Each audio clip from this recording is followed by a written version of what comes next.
I used an alias name. They didn't even ask for an ID. 14 years old and 14 weeks pregnant. I thought I was doing the right thing, so I signed the papers. An ultrasound was done to confirm how far the pregnancy was and how many babies there were. I saw the little jelly bean on the screen and heard the heartbeat, and that sound. It was like it was mocking me. So the nurse crushed up 2 tablets and put them deep inside of me. This was about 8 in the morning, so my boyfriend at the time took me for a milkshake while we waited for our baby to die. At midday, I went back and they did an ultrasound.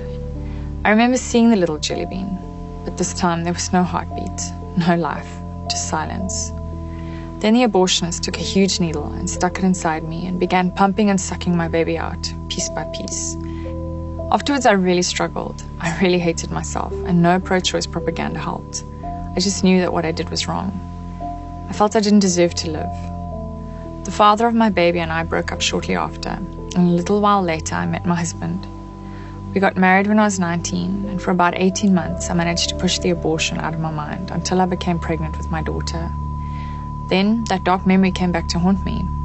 I was convinced something would go wrong as punishment for what I had done. So when I eventually did hold my daughter in my arms for the first time, I couldn't believe that she was really there. The guilt never left me, even after the birth. I began believing that my husband deserved a better wife and my daughter a better mother. So one night, when they were both asleep, I took a knife and I was going to slit my wrists. God knows that I was going to do it. I made up my mind and I was going to do it. And in that dark moment, I called out to God. I told him, if he was real, he needed to do something.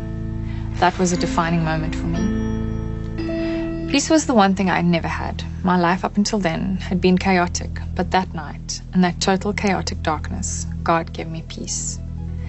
It was the first real experience I had had.